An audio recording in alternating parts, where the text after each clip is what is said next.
pilihlah karena kekayaannya. Kaya penting, tapi tidak boleh prioritas. Kaya dia Ustadz. Sampai generasi ke-7 dia tidak akan miskin. Masalahnya dia generasi ke-8. Yang banyak membantu pesantren. Itu ada anaknya di Gontor, hafal Quran. Kasih kenal saya, Prof. Dia bilang, Prof, bagaimana sepupuku? Mana saja yang cepat, Prof. Ini kisah nyata saya, Bu. Ya, sudah, saya kenalan sama itu Ibu. Hari Ahad.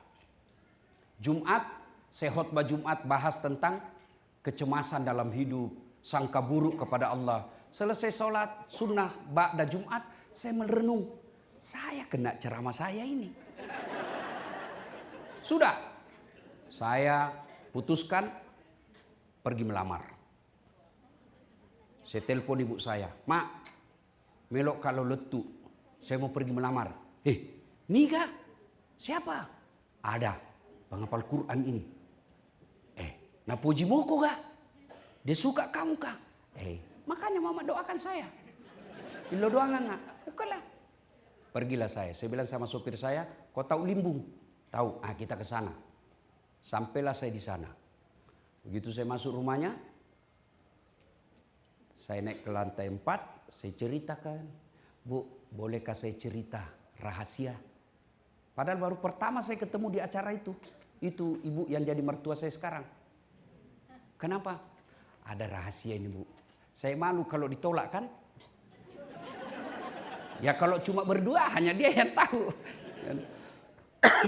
Ceritalah saya berdua. Sudah cerita siapa saya, cerita-cerita. Lalu saya sampaikan, waktu itu belum ada YouTube saya. Belum ada akun saya. Bu, saya dengar Ibu Haji ada anaknya di Gontor 2 penghafal Quran. Oh iya, ada itu anak saya. Alhamdulillah. Langsung saya bilang, Bu, saya ini niat Ibu Haji, saya mau lamar anaknya Ibu. Apa kata Ibu itu? Alhamdulillah, doa saya ketika umroh diijabah Allah. Memang ketika saya umroh saya berniat berdoa di depan Baitullah. Ya Allah, kalau ada orang yang suka anak saya dan baik agamanya, saya terima. Langsung dalam hati saya, aman. Ya, bagus agama saya merasa baiklah agama saya ini. Karena saya penceramah. Kalau dibilang baik kerjanya, saya mundur. Lalu dia bilang, cuma anak saya ada 2, Ustadz. Yang mana? Saya bilang, terserah Ibu yang mana. Cuma kalau saya tidak ada masalah Ustadz. Cuma kan saya ibunya, masih ada bapaknya ada di Singapura. Saya bilang, jadi bagaimana? Tenang Ustadz, soal bapaknya saya punya urusan. Dalam hatiku masuk gigi 2. Ya kan? Sudah amat itu. Udahlah. Lalu dia bilang, Ustadz, lihat dulu anak saya. Lihat dulu. Saya bilang, enggak usah Ibu. Kenapa? Nanti Ustadz tidak suka. Enggak usah Ibu. Kenapa saya tidak perlu lihat? Karena saya lihat fotonya bapaknya gagah. Di ruang tamu fotonya bapaknya cakep. Mamanya depan saya juga cantik. Saya bilang, enggak jauh-jauh lah dari sini nih. Buah jatuh tak jauh dari pohonnya. Ya kan? Kecuali yang dibawa kelelawar ya jauh itu dia. Nah, Ahad saya melamar, kenalan, Jumat saya melamar dan menikah setelah hari Ahad berikutnya. Tidak pacaran sampai sekarang, kita saling menghormati. Coba lihat anak-anak kita sekarang, masih pacaran sudah panggilnya papi mami.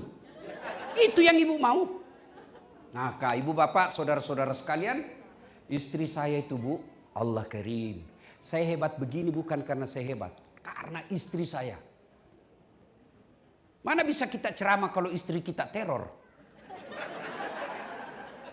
Mana bisa saya ceramah begini, begitu 5 menit sebelum tampil dia menelpon, pulang kau. Pulang. Pulang. Kenapa? Kesetrum istri anakmu.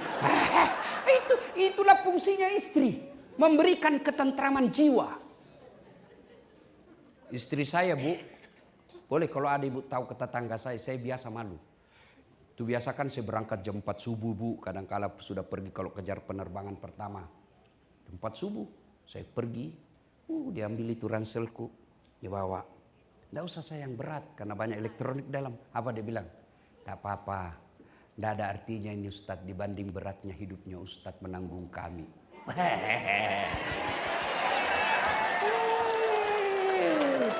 Masya Allah. Saya naik mobil, itu pasti dia cium dulu tanganku. Sudah itu dia cium jidatku. Sudah itu mata kiri lagi. Mata kanan lagi. Ini agak lama. Allah karim. Wallah Pak. Tiap hari selama menikah. Meskipun semalam saya bertengkar. Pasti itu. Biasa saya malu-malu sama tetangga, sama sopirku. Sudah itu cukup? Tidak. Dia usap dada saya. Lalu dia bilang, Ustadz, ridhoi saya. Meskipun semalam saya bertengkar. Bohong saya kalau tidak pernah bertengkar. Pernah juga. Tapi ketika saya mau pergi, hilang itu rasa pertengkaran. Kenapa? Belum tentu saya bisa hidup kembali ke rumah. Ustadz, ridhoi saya. Ridhoi saya. Dia tidak akan tutup pintu mobil sebelum saya bilang, iya, saya ridhoi kau sayang. Lalu dia bilang, ku lepas di kau pahlawan. Ini tambah-tambah saja ini Bunda. Masya Allah. Jadi Bu, rezeki suami itu tergantung ketentraman jiwanya. Gimana suamimu cari tenang dengan cari nafkah, kalau kamu tidak memberi ketentraman jiwa. Ketentraman jiwa itu bukan skincare. Enggak. Ketentraman jiwa itu akhlak yang baik. Akhlak yang baik. Tidak mungkin. Apa itu? Kamu mau jaga suamimu 24 jam. Tidak mungkin. Kau periksa HP-nya. Untuk apa? Ini yang selalu menjadi pertengkaran dalam rumah tangga, handphone. Tidak semua harus kau tahu itu rahasianya suamimu.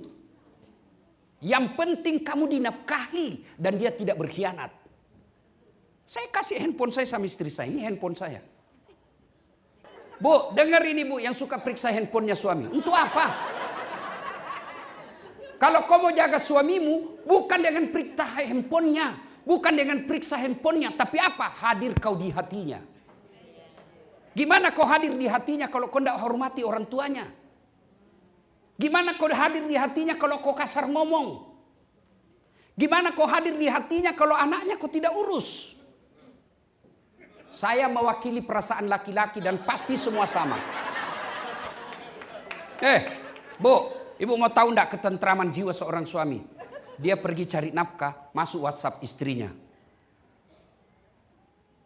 Bang, ini saya lagi ngajar hafalan Quran. Anak kita. Alhamdulillah, ini si bungsu sudah Iqra 2. Itu suamimu dalam hatinya. Tidak rugi saya cari nafkah. Biar saya setengah mati cari nafkah, ternyata istriku baik. Bagaimana suamimu mau tentram jiwanya telepon? Di mana kau? Salon. Di mana kau? Di mall. Di mana kau? Lagi jogging. Di mana kau? Banyak sekali tanya-tanya ini. Pulang di rumah, mestinya sudah siap makanannya, tidak kau siapkan. Jangan marah ya Bu, jangan marah. Ini gunanya dakwah. Supaya ada perubahan di antara kita. Kalau orang kaya, mewah rumahnya, apa aja bisa dibeli, tiap hari bertengkar, paling tidak hartanya tertukupi. Lalu kita cuma jauh, kerja juga ala kadarnya, gaji hanya untuk operasional sehari-hari, bertengkar tiap hari. Kapan kau bahagia? Yang herannya lagi bertengkar, hamil lagi.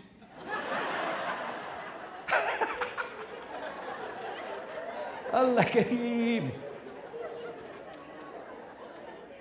Bu.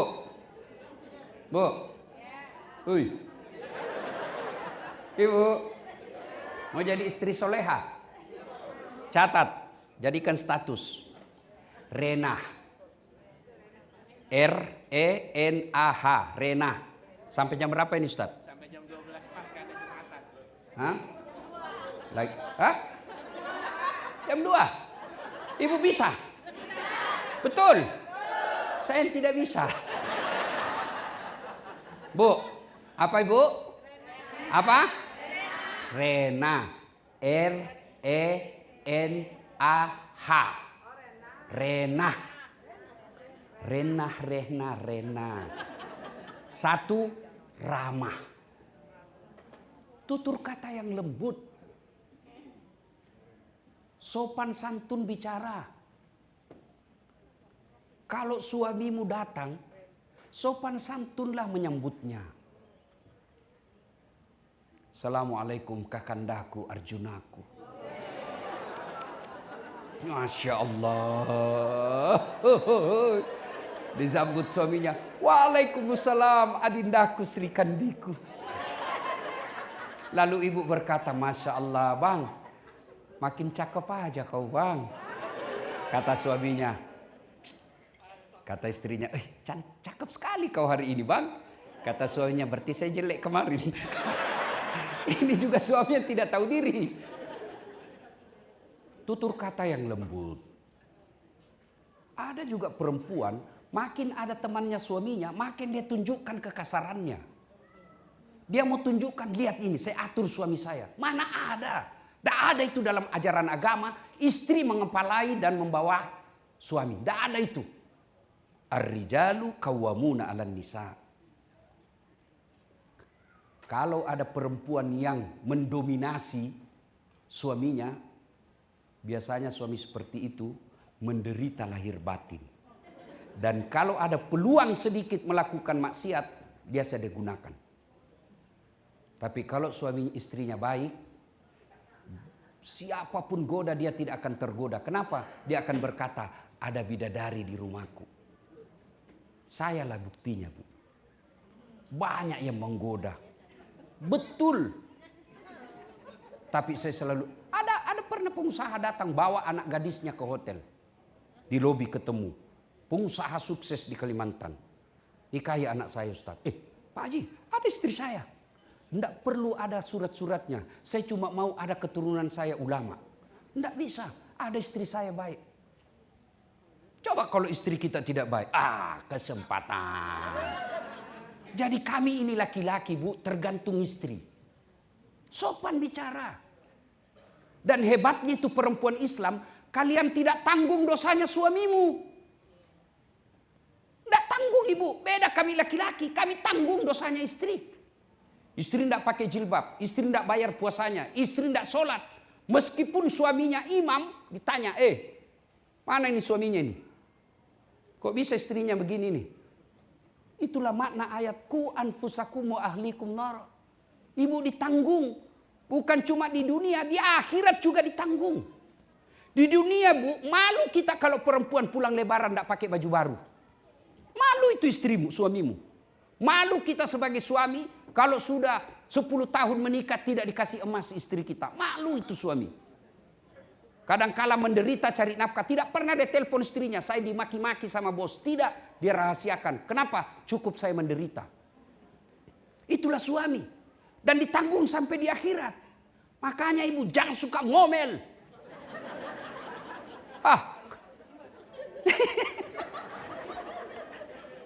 Bu. Rena. Rama.